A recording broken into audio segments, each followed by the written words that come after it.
I'm Cindy Hatcher. I've been a dietitian for over 30 years now, so my age is showing, but I have worked in different healthcare situations and over the years. So I hope I can help you all, teach you a few things that might help you with your goals and helping you eat right and getting better exercise and weight loss. I started out with Nutrition 2018 and beyond. And we are what we eat, aren't we? If you think about it, our body composition is a lot of what we eat. So that as we go through this, maybe you'll see, where we need to make some adjustments. A centurion, does anybody know what that is? 100. Right, somebody that lives to be 100 or greater is considered a centurion. And there's 72,000 in the United States and 450,000 worldwide. And those were 2014, but that's the latest statistics I could get. And these are some of the things that they do to help them attain that greater age. They're physically active, they exercise, doing yoga, stretching, walking, gardening. They have a connection with nature. They eat more fruits, vegetables, nuts, and whole grains. They drink adequate fluids. They get adequate restorative sleep. That's hard, isn't it?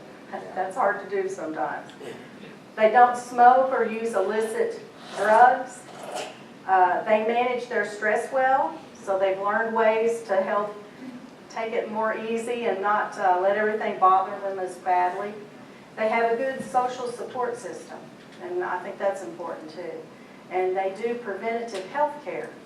So they go to the doctor, check things out, help prevent, get their shots, and they help others, help care for others or their grandchildren.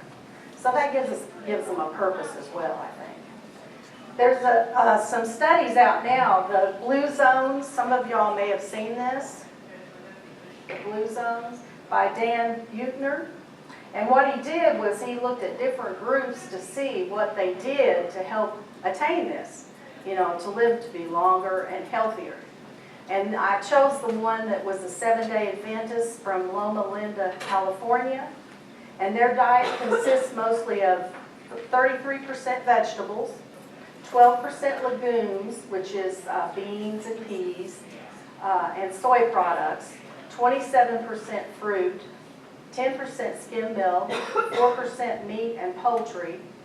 And I think I might have got it wrong on your slide. I think I said meat and fish. It should have been meat and poultry. 7% whole grains, 2% added good fats, 2% nuts and seeds, 1% fish, 1% eggs, and only about 1% added sugars. Probably the average person eats a whole lot more sugars than probably 10 to 15% if we look at our diets. And they prepare their foods in healthy ways. More baking, grilling, that type of thing. Food should not be the main focus of your life. And that may be one reason, they can keep their weight down and they maintain better health. They look at family health, spirituality, and work and play also, more than just the food aspect. And there's different studies in there too in different areas, and a lot of the diets were much the same. A lot of fruits and vegetables, whole grains.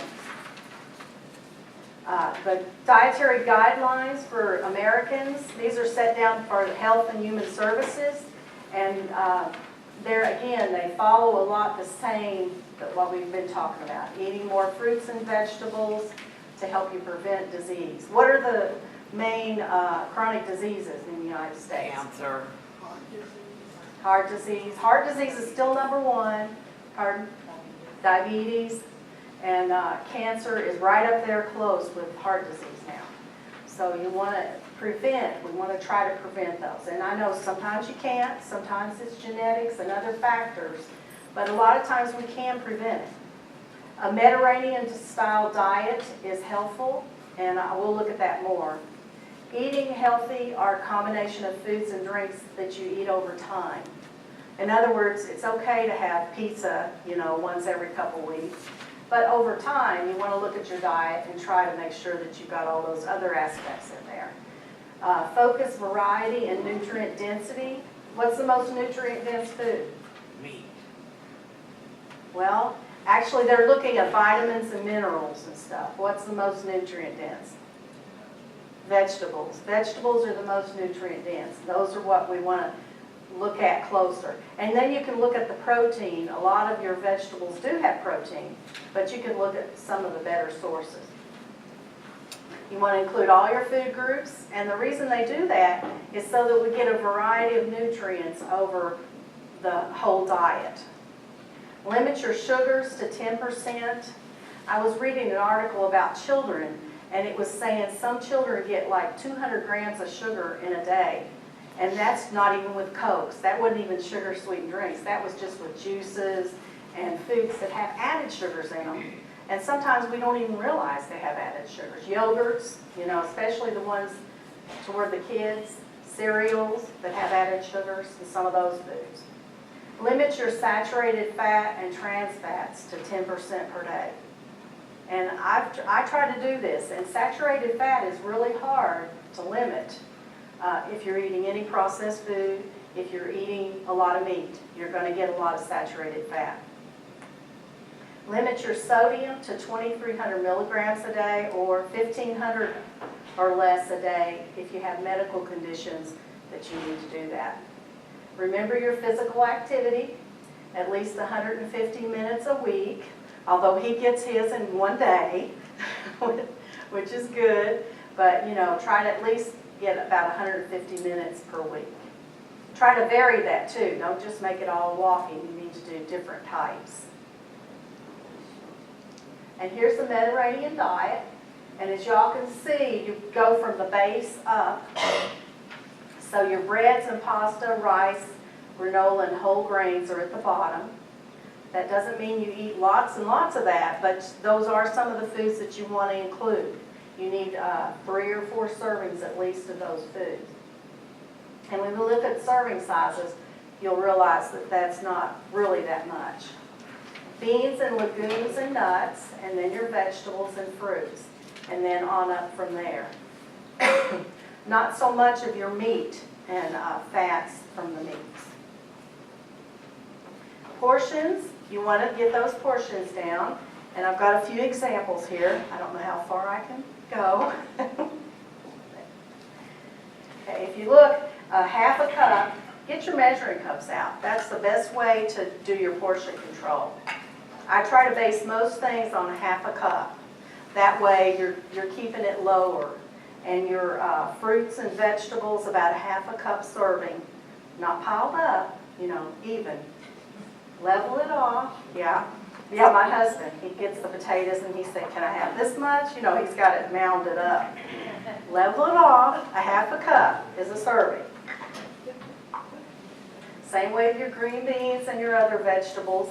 You can eat more of the non-starchy if you're hungry because those are low in calories. They're only about 20 calories per half a cup. And then, of course, that's not with anything added. If you add fat or butter or cheese, you know, that's extra calories. Your meats, try to keep it at a 3 or 4 ounce portion, about the size of a deck of cards.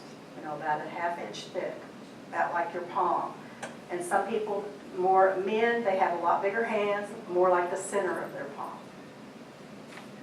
Or you can weigh it, you know, if you want to get really close at it. But this is about, you know, what we would say is a small hamburger, a small piece of meat. Your fruits, about a half a cup, or if you eat whole fruits, which is the better way to do it, about a small. Small serving is 1 serving. Doesn't mean that's all you can have all day. You know, you want 2 or 3 servings a day of the fruit. The vegetables, especially your non-starch, you want 2½ cups is what they recommend. So that's quite a few servings. If you use salads and stuff, you can get it pretty quickly. Your starches, you can still have starch, like beans and peas and corn. But again, you want to watch those a little closer because, you know, those have more calories and more density. And then breads, you want to watch those as well. A regular slice of bread is a serving. You try to use your whole grain as much as you can. This is a serving of like a muffin or a corn muffin. And if you add fat, then you're going to add about 45 calories per teaspoon of fat. And that's the serving of the fat. My husband wants to argue with me. He thinks a half a stick is a serving of fat. You know, it's more like a teaspoon. If you use a tablespoon, that's about a tablespoon. Yeah, it's not very much, is it? When you go to the restaurant, what do? They put at least 3 or 4 tablespoons of fat on there. You've got 300 calories in margarine or butter on your baked potato or whatever, unless you tell them to put it on the side. But yeah, they put quite a bit in there. Okay. Any questions? And this just shows, use your measuring cups and your measuring spoons. These are some other portion ideas that they have come out with here and there. The size of a tennis ball is about a half a cup serving. A golf ball is about a fourth of a cup. A deck of cards, like we said, is about 3 ounces of meat. And then your computer mouse is about like a small potato. You can sort of keep that in your mind too. The American Heart Association, I like their recommendations because they're real specific about what we should do. It says, know your calories that you need and balance your calories with exercise. About 25 to 30 calories per kilogram. If you're about 150 pounds, you need about 1,700 to 2,000 calories. And again, part of that depends on your activity and depends on your age. You know, as we get older, we tend to use less calories unless you've stayed extra active. Excuse me. And about 68 grams of protein per day for a 150-pound person. Unless, you know, you're doing some other type of activity where you need additional protein. But that's what the RDA says is about 68 grams. Eat a variety of nutritious foods from all the groups. Eat your lower fat products. Skin your chicken. Don't fry your fish every time. Every once in a while, like I said, is okay, but if you're frying everything, you're getting a lot of fat. Remember, every teaspoon of fat is 45 calories.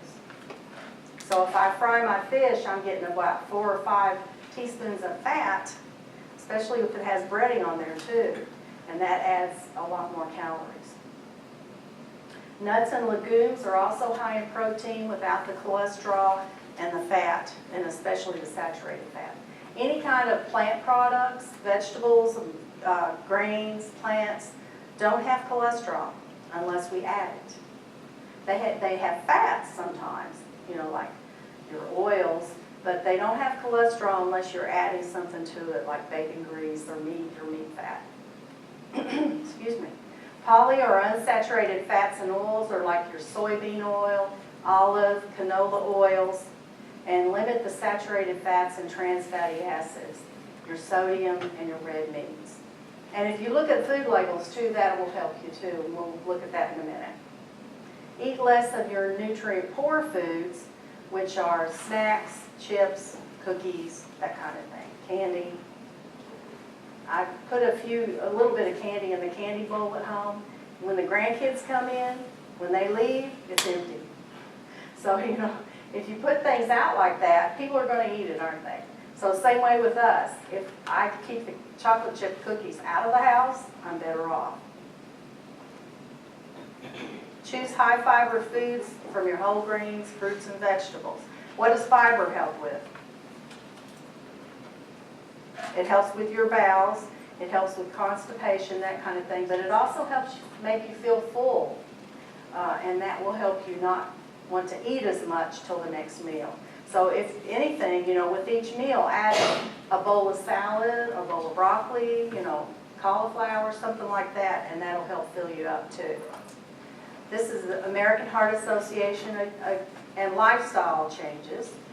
Some of the other things they talk about is omega-3 fatty acids. Do you all know where you can get that from? Fish, flaxseed, avocados. And also not grain fed, I always forget what that is. Chickens that run wild, what is that called? Free range. Free range. Free range, and even cattle and animals like that eat out in the fields and eat the grasses actually have more omega-3 fatty acids in their system than ones that are grain-fed in feedlots and stuff. So you've all probably seen in the grocery store, it'll say, like we said, free-range chicken, that kind of thing. So those are better choices, although a lot of times they're a lot more expensive too. But those are better choices. Limit your saturated fat, like we said, to 5 to 6%, which at 2,000 calories, that's about 13 grams of saturated fat. So look at what you're eating this week and look at how much saturated fat you're getting. It's really hard to eat very much meat at all and keep that saturated fat down. And processed foods. Drink alcohol in moderation. If you drink, 2 drinks a day for men and 1 drink a day for women. And again, if you're drinking mixed drinks or anything like that, that can add a lot of calories too. Any of the alcohol can add calories, but the mixed drinks are really high sometimes.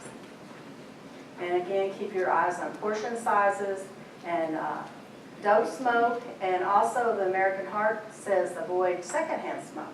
They just added that on there. This is just physical activity again. 30 minutes a day for at least 5 days a week, or 25 minutes if it's vigorous activity, aerobic activity. Most of us don't do that, unless you're an athlete or you're a Marine or something. So we have to try to get that upper level there. It also helps lower your blood pressure and your cholesterol. Exercise does. And something's always better than nothing. If all you can do is 10 minutes in the morning and 10 minutes in the evening, at least that's some. You're keeping your muscles and your range of motion good and that kind of thing. But try to increase it if you can to help prevent. 5 steps to weight loss. I like the American Hearts as well because they're specific here. Set realistic goals, 3 to 5% of your body weight, and that's about 1 to 2 pounds per week. It's realistic that we lose about 10% of our body fat. To get it off more than that, you really have to work even harder at that. A lot of us eat out a lot. Anytime you eat out, you're getting extra calories, aren't you? Extra calories, fat, sodium, and sugar. So it's really hard to eat out and not get that because they want you to come back, So they add that little extra salt or that little extra margarine or butter to the foods to make it taste good. So you want to be careful when you eat out. And what about buffets? I know, my husband wants to go to Kima Buffet. And I love it too, but you're going to eat twice as much as you usually do if you go somewhere like that. Any buffet. Understand how much and why you eat. Start a food diary. Write down what you eat, and especially if it's other than meals, and why you ate it. Why do we eat things a lot of times that we really don't need? Well, I know if I sit in front of the TV, which I shouldn't sit there very much, you have to have something to eat, don't you? So try, if you do that, look at what you're eating and try to make sure that it's something lower calorie. Popcorn is a good choice, especially the air popped. Not much calories. Watch what you're eating though, because you can add in another whole meal's worth of calories if you're not careful. Manage your portion sizes again. Make smart substitutions to reduce your sodium, fat, and sugars. And again, a lot of that's plain or whole foods, especially the fruits and the vegetables. Balance what you eat with physical activity. And like I said, as you get older, you sort of have to start cutting down or increasing the activity to help maintain the weight. And this is findings from the National Weight Control Registry. And this is a website that you can go to if you've lost weight. And you can put things in there and let them know how you did it. And it just helps you and other people so that they can see things that they can do. 78% eat breakfast every day. And 75% weigh themselves at least once a week. And that just helps you keep track of it if you're keeping on track or if you're getting to where you're gaining weight again.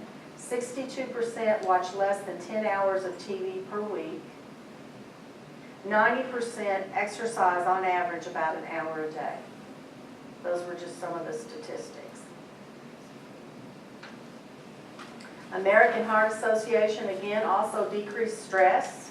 You know, if you have too much stress, it actually increases our cortisol levels, which makes us maintain more fat in our body.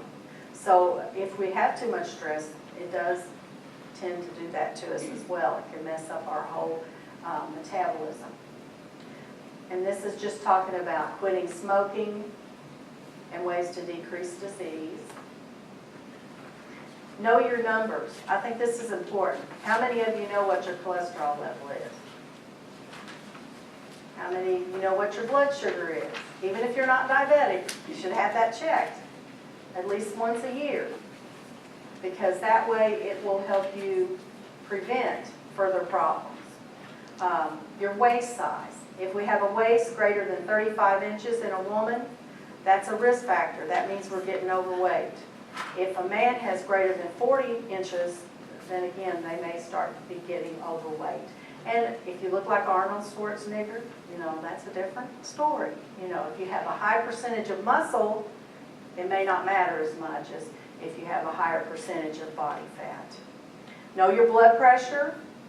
Know how many minutes you exercise, and you all are keeping track of that. So that's a good thing to keep a track of in your diary. How many minutes do you do a day or a week? And know your family history. You know, conditions that you may get. You know, just like my mother's diabetic. I'm probably going to have diabetes if I don't keep my weight down and try to eat right. Drink plenty of liquids. We need to get adequate liquids in there.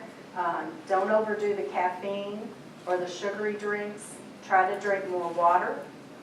It's okay to drink some milk, you know, and tea and coffee as long as we have the sugar-free. And again, that's just to help maintain our hydration. If you have kidney problems or edema, you may have to cut down a little bit. Make meals a social event.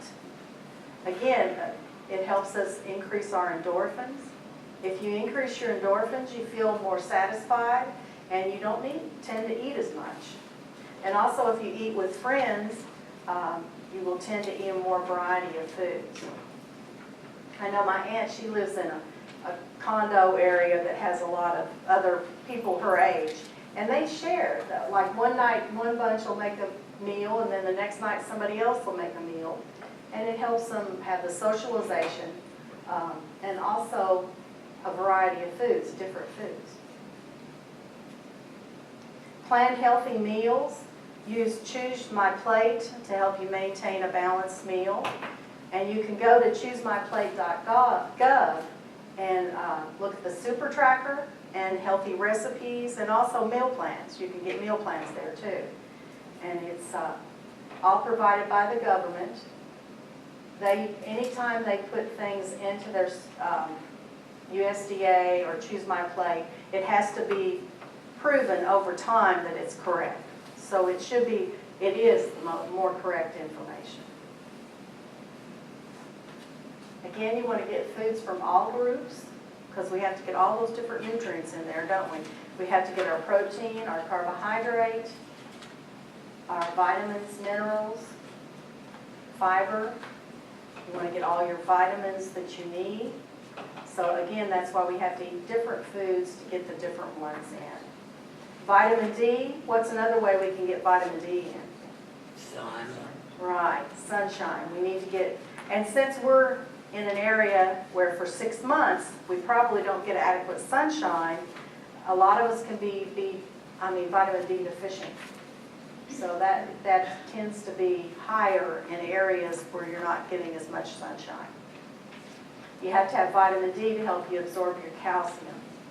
And the milk products have vitamin D added so that you can absorb that calcium. And it's also in the skim milk as well as the whole milk. Because I've had a lot of people say, because on the whole milk it says vitamin D milk, doesn't it? And people will say, well, it's just in the whole milk. No, it's in all levels. It's in the skim, 2%, and whole milk. It's in all of them. And again, if you drink alcohol, do so in moderation. Limit if the MD states it interacts with some of your medications or if you have any other problems with that. Vary your vegetables. Have you all heard of antioxidants like beta-carotene, flavonoids? You know, we want to try to get those in our diet. And again, fruits and vegetables is where we get that. It also helps decrease your constipation. It can also help decrease your cholesterol levels, and it can help you treat part of your diabetes. If you're diabetic, you need that fiber. It helps normalize blood sugars better if you're eating more fiber. Here's some superfoods. I tried to just make a little list there. A half a cup of kale, spinach or collard greens. Broccoli is only 20 calories. Actually, cauliflower, carrots, any of those non-starchy vegetables. A half a cup of melon berries are about 60 calories, which still, I know that's like a simple sugar, but that's still a lot less than, say, a candy bar. And you're getting nutrients from it too. You're getting vitamin C, vitamin A, you're getting your different nutrients. Potassium. One low-fat cheese and 6 crackers is about 160 calories. And again, you have to look at your day, you know, how many calories you've had. A fourth a cup of nuts have omega-3 fatty acids in them, but nuts are a little bit heavy on the calories, about 150 to 170 calories. But they're still a good food, and if you're hungry, sometimes if you eat a few nuts, that'll help satisfy you till the next meal too. So, you know, to me that's a better choice than, say, again, a bag of chips or something else like that. 6 ounces of low-fat yogurt is about 100 calories. The Greek yogurt has more protein in it than the other types of yogurt, but any yogurts are okay. You just want to make sure you get one that's lower sugar. Usually it says light, like this one will say light on it. Try to get the light or the lower carbohydrate. And there's different ones out there. Diet Jell-O, maybe sugar-free popsicles. Those would be free because they're less than 20 calories. So you might want to do that. Diet citrus water. Sometimes I'll take my water and put sliced lemons and limes in it. And that gets you a little bit of vitamin C in it too. Even a low-calorie vegetable soup would be a good choice. It's better if you make it yourself because it won't have as much sodium in it. But that's only about 50 calories per half a cup. And then popcorn. That's my standby, you know.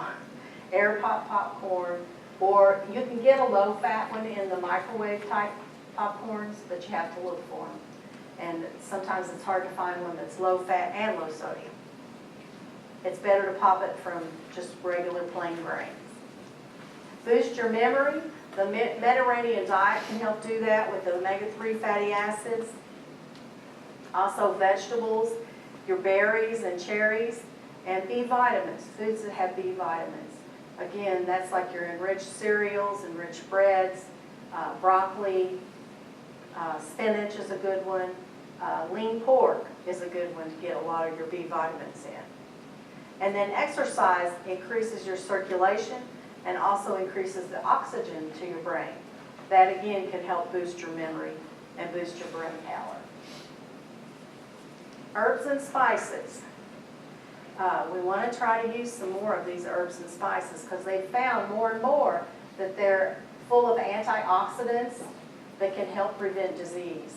And even turmeric and cumin, which is in curry powder, has even killed cancer cells in the laboratory. So I sprinkle cumin or turmeric on my husband's food every day. He doesn't know it. You can't really taste it if you're just doing a little bit. So it is something good to add to your diet. Using even ginger, like basil, cilantro, any of those type things. And you can start most of those in little cups or something in your kitchen. They grow under the fluorescent lights pretty well, or grow light. Yogurt is also a good one to help decrease GI problems, help decrease bacteria in the GI system, and also help decrease diarrhea. Coffee has polyphenols that are antioxidants, and it's better to get a light to medium roast. You don't want to get the dark roast because that destroys a lot of the polyphenols. And again, coffee is good if we don't do all this other stuff to it, right? Some of these coffee drinks, let's see, the one that was the worst was MD Milkshake, and it's a coffee drink. It's 550 calories for a drink like this. So, you know, that can really sabotage our diet, can it, if you're drinking one of those flavored coffee drinks or any kind of flavored drink. You know, even the smoothies, people talk about that so much, but you have to watch those smoothies too, you know, because they can be high in calories. If you do it yourself, you know what's in it. Skim milk and a little bit of yogurt. Use stevia or some kind of artificial sweetener or low sugar sweetener in it. Keep your food safe. Again, that just helps you prevent foodborne illness. Read your food labels. That's one I wanted you to look at closer too. Always look at the serving size for the product. Like this one, you know, the serving size is just this little container. But if you look at some things, like candy bars, have you noticed that? Or even drinks, like the 20-ounce drinks, they say it's like 2.5 servings per container. Or like a candy bar is 2.5 servings per container, per the candy bar. So you have to look at it and just make sure you add, you know, ×2 or ×2.5, whatever it is. My husband's a diabetic, and he got a candy bar. He said, well, it's only 60 calories. I said, look at it again. It was like 2.5 servings, you know, for that particular candy. So he said, well, that's too much. So, you know, you have to look at it and realize what you're looking at. Also look at the sodium. Anytime I try to get any food, when I look at the food label, of 300 milligrams or less per serving.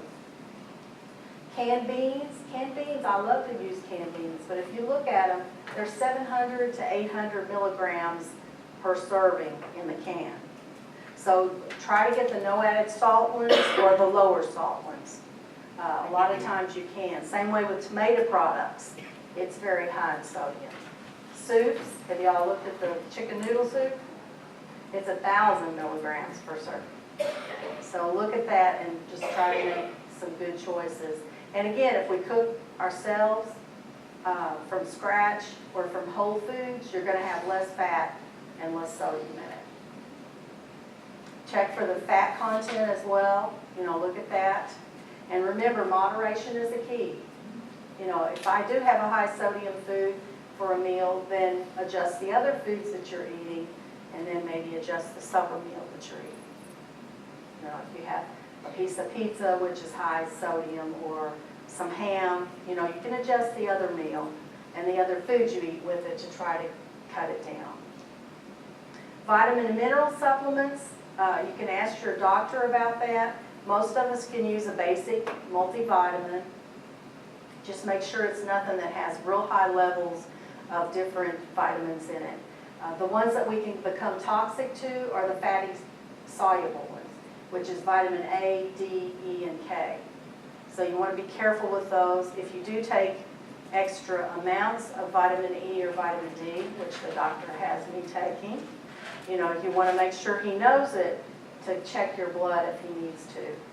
Because vitamin E and vitamin D both can thin your blood.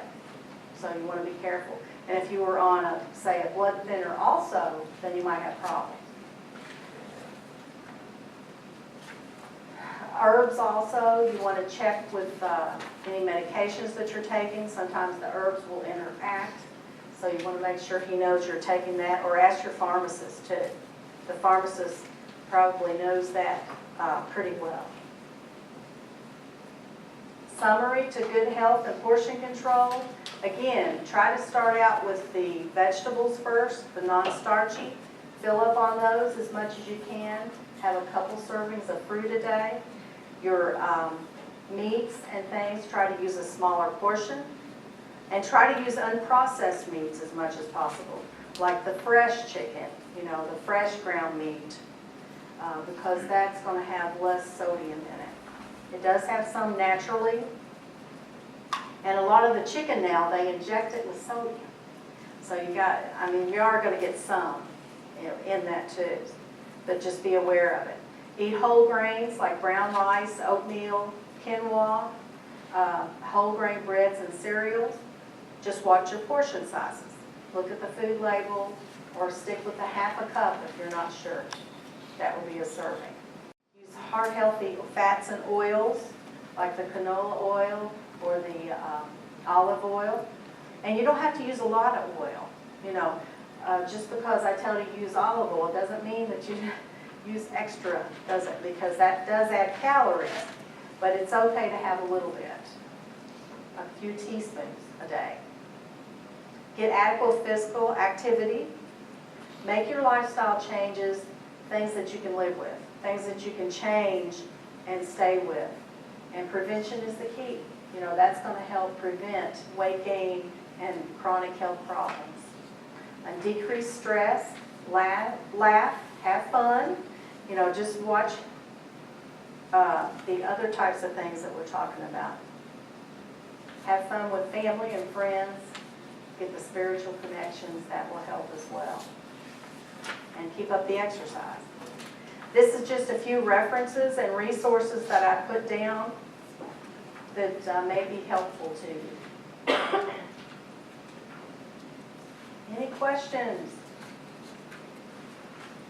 Yes? On the first couple of pages, when you were talking about the pounds and how many calories, was it like 150 pounds, you're supposed to eat 1,700 calories, or I don't understand what that means. Okay, that is what the RDA's is, the recommended dietary allowances and the calories. So you have to eat that much? Not necessarily, no. But that, I was just trying to give you a guideline. If you're trying to lose weight, I usually tell people to start out about 1,500 calories. Okay. If you can't lose weight on that, you can go down to 1,200, but 1,200 is really hard to get all your nutrients in too. All the nutrients that you need. Yeah, I'm on that MyFitnessPal, and all the stuff I punched in, it tells me like 1,210 calories. For your needs. Yeah, for a day. And then, but you have to eat that much, don't you? Yes. If you don't eat adequate calories, what does your body do? It tries to hold on to what you do have. One day it told me that I wasn't eating enough. Then also, you're supposed to eat breakfast. But say you wanted to splurge and kind of save a lot of your calories to later, what's the best, how do you do that? Just average up like 1,200 and divide it and try to have so much for breakfast, lunch, dinner, or just kind of skip lunch and is that good to do that or not? It's not good to skip meals, and it's not good to skip breakfast, because what happens is it messes with your metabolism. Okay. If you don't eat breakfast, then your metabolism is not going to increase. And when we eat, our metabolism actually goes up a little bit and helps burn calories. So if you're not eating, that's stressing your body. Okay, And so then, just kind of divide it. It's not good to do So that. many- Divide it up, say 350, 350, 350. Okay. Or, And a lot of times it seems like I eat a lot for breakfast now, because I had been doing that, but sometimes stuff I eat like 400 or 500 calories. And then you try to get lunch in there, there's not much left, so I'll try to. okay. Well, you'll have to find some things that you can eat that will get a protein in for sure. You want to get a protein in, like a yogurt, This is only 90 calories. And then you can have a half a cup of oatmeal. Well, see, like today I did the yogurt, and I thought, that's still not filling me up. So I did the oatmeal, but I did a cup. And then I did a piece of bread, and it started. It just sort of flowed, huh? But yeah, try to keep it at a protein and a couple of carbs. So a cup's okay, but like you said, then if you start adding and adding, then. It got higher than what I wanted to do. And that's okay, just, just the next meal maybe cut back just a little, but, no, that's just a guideline, the 1,700. 1,200 is, like I said, hard to do for anybody for very long.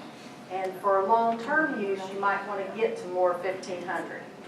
But you can do 1,200 for a while, to help you lose weight. 1,500. But at least eat the Yeah, 1,200. 1,200 really is not much. It's not much.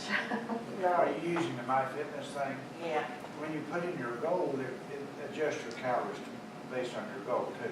yeah, now I know that when I put it in, I thought 1,210, that was kind of an odd number. But you told it what you want to lose over a long Yeah, time. what my goal was. So it's adjusted your caloric intake Yeah. to help you meet that goal. One important thing to remember with MyFitnessPal too is it will offset your activity. So if you have 1,200 calories and you've eaten all of that, but then you work out 300 calories, it will deduct that and say, okay, now you need to go back and replenish 300 calories that you've consumed. It wants to get you at a level playing field, balancing your intake and your output. Okay, yeah, because that was the first time they ever said, you're not eating enough, and I'm like, Yeah. what? So you may have been more physically active. Yeah, on that time, And yeah. saying, you've not maintained your 1,200 calories you needed today. You burned off too much of that. Yeah, So Look at your- yeah. don't get like super caught up in that calorie count unless you're thinking of it balancing your activity and your input.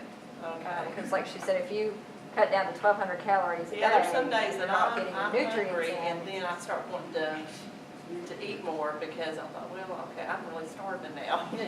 So Keep balance your it. eye on that last number, because your first number is what you told that you want to do, then it subtracts what you've eaten, and it adds what you've exercised, so there's that last number, and I always go through, I've still got calories left to eat at the end of the day with my exercise, Yeah. and I'm eating more And than. it's a really a good app because like sometimes they'll tell me, okay, you went negative on the sugars and that sodium, I go over every day on it.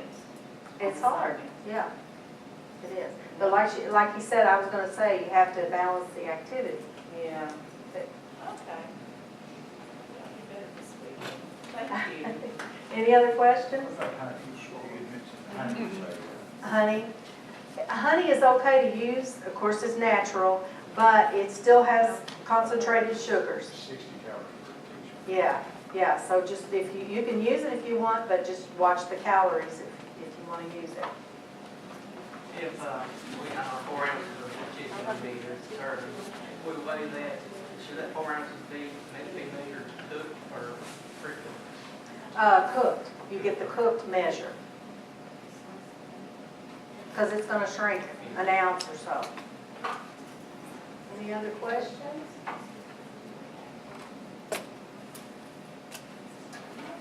Well, thank you for your all's attention.